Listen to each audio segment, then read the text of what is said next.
What would you say you do here? And before I begin today's video today, folks, my God, an insulting comment on YouTube from King Zillarex619. This dude, namely me, looks like he came out of a trash can. And for that, sir, I absolutely salute you. I did, and I probably will in the future. It's just how life is, but honestly, that made me laugh so much that I had to give it a bit of a heart, because why the hell not? 10 years ago, I probably would have been in a civil war with this guy, but everybody's entitled to their own opinion, folks, and I couldn't agree more with that sentiment at all. Back to the drawing board here again, I suppose, folks. Do you know what I want to do? Yes, I have Miss Seversky keeping me on the straight and narrow again. Yeah, I know she's meant to be in a teenage or late teenage. Well, you can't get late teenage years, can you? But anyway, you know what I'm talking about. But in today's video, folks, I want to talk about the 1,600 layoffs at Xbox, because Asha Sharma, who we will probably call the Indian Terminator, and she's sent out this memo, which I tell you what, I've seen memos, but holy shit, dude, this memo is the Goliath of memos. It just stomps everything in its path. I mean, Asha Sharma has been a CEO of Xbox for just over 100 days. Actually, it's more than 100 days now. She's got to make tough decisions. Not everybody's going to agree with those decisions. I'm going to get into a breakdown from Insider Gaming about said decisions. And without further ado, folks, if you end up liking this video today, give it a hype, especially the hype. We like the hype button on our phones. It's great. And give it a like, and maybe, if you wanna, you might want to subscribe as well. In a zombie apocalypse, Grace and Leon have you covered, bro. Asha Sharma's full memo on Xbox layoffs. I mean, I'll tell you what, dude, this is not having a laugh at all. By the way, what's all this gobbledygook writing I've got down below, huh? What is that? That's really strange. Okay, whatever, dude. I'll just leave it on there. So anyway, let's just get on with this. So yesterday, the news that everybody was expecting in the games industry, and Xbox made it official, laying off 3,200 people throughout the fiscal year of 2027. The announcement came via a memo from Xbox CEO Asha Sharma. Hi, Peter. What's happening? We need to talk about your TPS reports. Yeah, the cover sheet, I know. Bill talked to me about it. Yeah. Did you get that memo?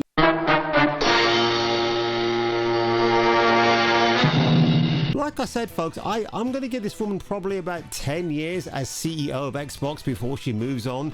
She's doing damage control at the moment, and I think once that's done, she may move on to healthier pastures, or maybe Satya Nadella will keep her there. Because don't forget, she's got to also report to Amy Hood, who's the CFO, the Chief Financial Officer. She's obviously not very happy about what's been going on here during the reign of Phil Spencer and Sarah Bond. Now, as she says, her team, we are beginning the most significant restructure in Xbox history. After careful consideration, I've made the difficult decision to reduce our team by approximately 3,200 and throughout the fiscal year of 2027, as I mentioned here.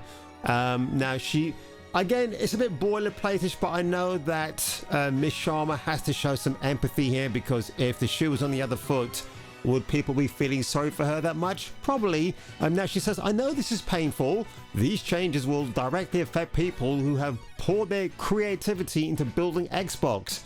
Many joined us through acquisitions, which again, it's not necessarily a dumb thing, but when you do buy a company like Activision or Bungie back in the day, right, there's obviously an underlying reason, because that company's almost going for broke and they need somebody to help them out, but they've got to do this four-way deal in order to be sustainable for a while. So again, our business today is not healthy. We are operating at margins that are 3 to 10 times lower than comparable platform and publishing businesses. We entered Gen 9 with a smaller installation base and higher cost structure. To grow, we bet on Game Pass, multi-platform, and a broader portfolio of content, which probably means, and I don't see here, by the way, in this lineup, that sentence she just says, physical media, because long before PlayStation said last week, we're not giving you any more physical game discs, and by the way, PlayStation, how's that going for you? Xbox have already made no secret of the fact that going forward, a lot of their stuff is going to be digital based anyway, which I think really sucks. Again, I've got my old 360, PS3, PlayStation 4 games. I don't really have to buy a games console ever again. I've got Steam on my gaming PC, so I can happily dip in and out of that. And maybe go to GOG, because you actually get to own those digital downloads for life, don't you, if I'm not mistaken. Now, first, we will reset our content portfolio. Since 2018, we have aggressively expanded our studio portfolio, where the number of games created each month across the industry now outpaces the last 10 years combined. We now find ourselves competing not only with the largest publishers, but also with smaller independent studios as well. So she talks about having 40 levels of management, which has now gone down to 5 levels of management, which is great. It means less hurdle jumping, less hoops to jump through, and hopefully by the time you get to the final management to sign off that piece of paper to say, go ahead, you can make that video game now. I'm not a good manager of people. I've got all this built up anxiety and anger, and I can't yell at anybody. That's what we're getting, and hopefully the way going forward it should be fine. Although I do believe, I mean, this is a theory of mine, if you're downsizing teams, doesn't that mean that the golden era of crunch will come back? No matter how much Xbox will try to mitigate that, I'm sure there's going to be a meeting. And look, to remind you folks, I love playing this clip. It's from the road to E3 back in 2006. Rod Ferguson, Cliff Bleszinski, the godfathers of the original Gears of War trilogy, where they are told in no uncertain terms to the rest of their team, you're going to have to work the weekends.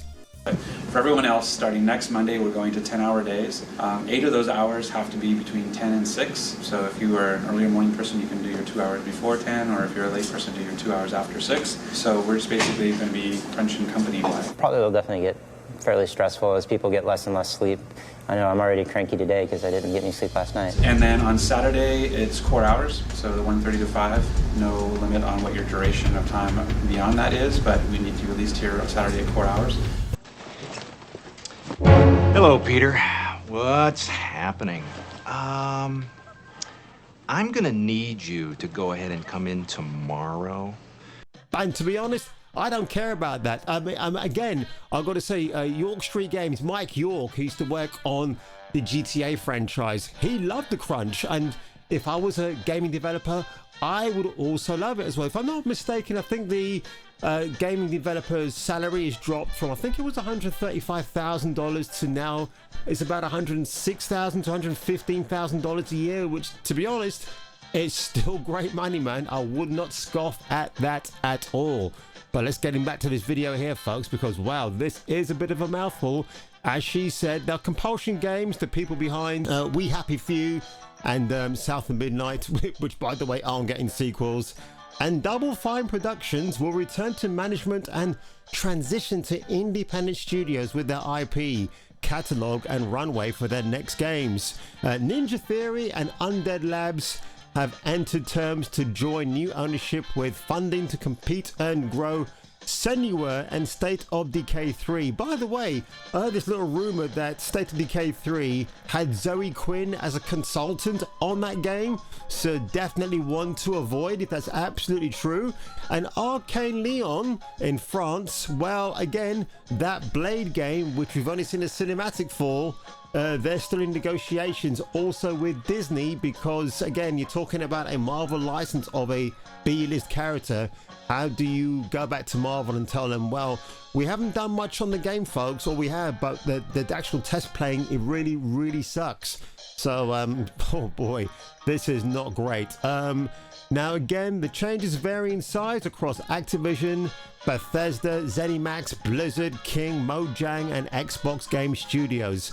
None of our first-party publicly announced games or projects are being cancelled as part of these reductions because they've already been announced. I still think the Coalition will be untouched because, again, Gears of War Legacy, who do you want to axe there? I mean, it depends if Gears of War E-Day is a runaway success. It will be successful, but if it costs $400 million, and you're going to recoup that kind of money. I don't know. We'll have to wait and see. And again, now she talks about how technology is getting better when it gets simpler but not bigger. Today in some parts of the company, work passes through as many as 14 layers of management. And our platform teams are 40% larger than they were at the start of this generation. So that's what I was referring to before. I mean, it is pretty crazy what she gets into here. So she gives out a special thanks to people who've been working for Xbox for a long time. Somebody called Dave McCarthy. So again, I'm pretty sure Mr. McCarthy, I wish him well, but he's probably got a big paycheck on the way out, and he'll probably get a continuous paycheck afterwards. I assume that's something, or an entity like Xbox, that it's like you get a yearly paycheck to keep you going, don't you, if you put your heart and soul and literally your blood into the company. It's pretty crazy, actually. I've got to say, it's you know, is it a big surprise this has happened? No, we knew this was going to happen. I think when a company as big as Xbox is buying out other companies like ZeniMax, and apparently as well, like part of the id team behind the failure that was Doom: The Dark Ages, they're supposed to be helping out with the next Fallout game, which would be absolutely insane if that actually happens. Although I do wonder as well that when you've got those creative minds behind a franchise like Doom, how do they fit into Fallout? Because aren't the ideas going to clash? Will some things get rejected more than others? That just remains to be seen, folks. I think it's absolutely a very turbulent, uncertain time. I mean, I feel sorry for the people that have had to be laid off. They probably knew this day was coming. I mean, but look, when you go back to the golden era of gaming, you know, from 2006 to 2014, I would say, you know, the consoles were cheaper. The games were more fast, furious, and frequent. Really great peripherals used to get for your consoles, right? And nowadays people are just like holding back the money and waiting to see what kind of game they want to invest in. I mean, PlayStation 5 and 6, you know, if they ever see number 6 ever sees the light of day, you know it's not going to come with a physical disc ejector, because Sony have made it quite clearly they're giving you the finger, because they don't care about your thoughts and your feelings anymore, do they? Despite all the protestations out there. And you know, good for people for doing that, but I don't think you're going to get anywhere with Sony. Sony are steadfast, stubborn already. I don't know what more to say on that one. But anyway, folks, if you ended up enjoying this video today, make sure you give it a like, smash that subscribe button, and if I were you and if you were me, I will catching me for the return of the next video.